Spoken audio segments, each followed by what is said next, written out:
Same thing.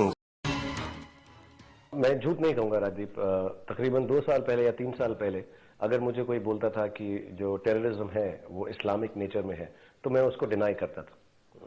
लेकिन अब मुझे एक समझ आ गई है कि ये जो टेररिस्ट जो इस्लाम फॉलो कर रहे हैं वो हमारा इस्लाम है ही नहीं, वो हमारा धर्म है ही नहीं। क्योंकि एक अल्लाह की आवाज है जो हमारी होली बुक कुरान के अंदर लिखी हुई है, अगर उसको हम अपना इस्लाम का धर्म माने तो उसमें कहीं पर भी किसी भी जगह पर ऐसा मेंशन नहीं है। मैं आपको 2 एग्जाम्पल देना चाहूंगा। जैसे हमारा एक सूरह मोयदा है, वर्स 32-33, और मैं अंग्रेजी में ज्यादा पढ़ता हूं कुरान कि मैं अपने बच्चों को समझा सकूं। उसमें बहुत क्लियरली लिखा हुआ है कि अगर आप मेरे एक इंसान को मुसलमान को नहीं, हिंदू को नहीं, मेरे एक इंसान को हील करते हैं तो आप मेरी पूरी मैनकाइंड को हील करते हैं।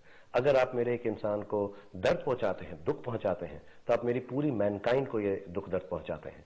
कहीं पर भी इस्लाम के कुरान में, हमारी होली बुक में या प्रॉफिट मोहम्मद में कहीं भी ऐसा नहीं बोला है।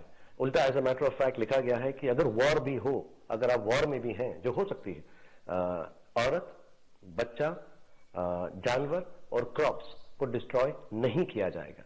और ऐसा इंसान जो करेगा उसको किसी भी तरह से जन्नत नहीं, उल्टा जो खुदा है वो उसके साथ और भी बुरा करेगा। तो ये जो इस्लाम है हमारी, आई थिंक अल्लाह की आवाज है, अल्लाह की जुबानी है। और दूसरा जो इस्लाम ये लोग फॉलो कर रहे हैं, आई एम सॉरी टू से, मैं किसी के एंटी नहीं जाना चाहता, लेकिन वो मुल्ला की जुबानी है। और मुझे मैं ये एक्चुअली सबसे हाथ जोड़ के विनती करता हूं कि किसी भी धर्म में, चाहे वो हिंदू है, चाहे वो क्रिश्चियन है, चाहे वो इस्लामिक है, प्लीज अगर आप किसी तरह से जो जवान हमारी पीढ़ी है उनको हमारी किताबों का सही मायना समझा सकें।